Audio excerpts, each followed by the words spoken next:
My dear brothers and sisters, I am Father Dr. Patrick D'Souza. Today I am going to reflect on St. Matthew's Gospel, chapter 23, verses 1 to 12. The response of Jesus to the teaching and behavior of the scribes and the Pharisees. In this Gospel passage, Matthew is speaking about the advice that Jesus had given to his disciples and the people about what their approach should be with regards to the behavior of the Pharisees and the scribes. Jesus tells them, observe what the Pharisees tell you, listen to them, and do what they tell you to do, but do not do what they are doing. Now, the reason for doing and observing what the Pharisees and the scribes tell.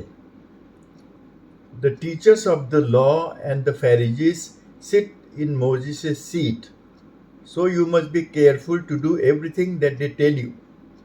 So Jesus tells his followers that these Sadducees and the Pharisees, they are sitting in the Moses' seat, and therefore you must do what they are telling you, because it is unlikely that these people will tell you something which is not right. They will not tell you something that is evil or stupid, because they are ultimately they are carrying out the responsibility given to them of teaching the people. So unless they are bad or sinful or having some wrong intentions, or if they have totally lost their mind, then only they will tell you to do something that is evil and against the commandment of God. Now, there is a valuable lesson here for all the priests and the religious leaders, that when they advise their followers, they must give them proper advice and should not lead them astray. And for these people who will not give proper advice to their followers and lead them away from God, Jesus has given a strict warning. He has said, whoever causes one of these little ones who believe in me to stumble and sin, it would be better for him to have a heavy millstone hung around his neck and be drowned in the depth of the sea. Now, the reason for doing and observing what the Pharisees tell to people to do, that we have told you. But now, what is the reason for not doing and observing what the Pharisees tell the people to do? Jesus gives the reason for that. He says, do not do what they do, for they do not practice what they preach. They tie up heavy, cumbersome loads and put them on the other people's shoulders, but they themselves are not willing to lift a finger to move them. And this is the reason why Jesus tells his followers not to follow what they are doing. They preach, but they do not practice. This is what Jesus says. Now, the people who are impressed by such people's preaching, because their preaching comes from the heart of the preacher and not merely from his head.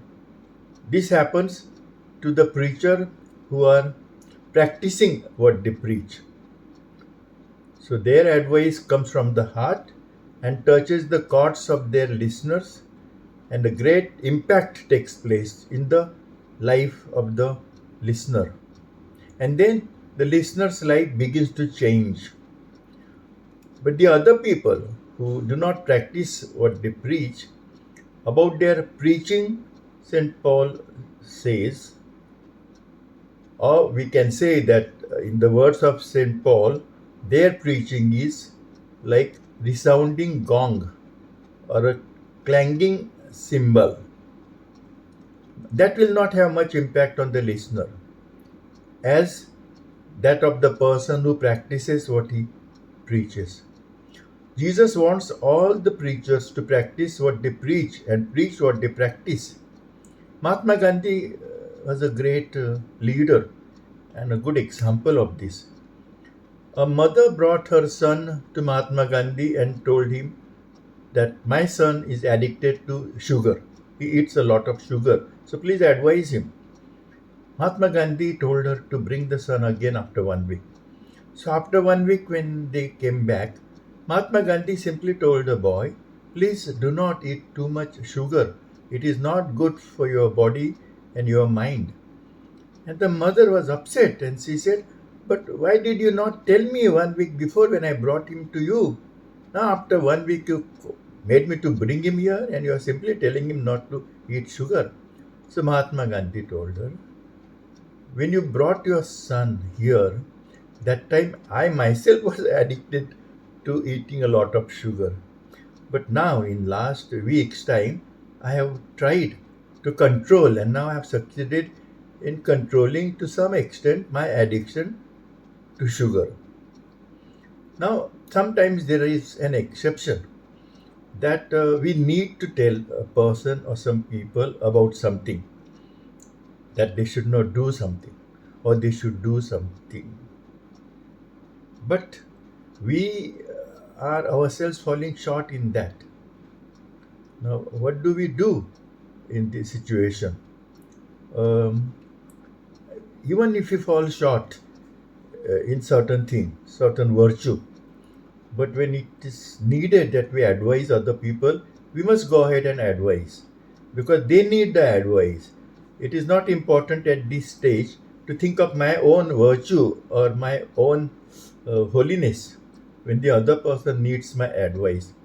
Maybe later on I can reflect on my life and make amends to my wrong behavior or attitude and try to change myself.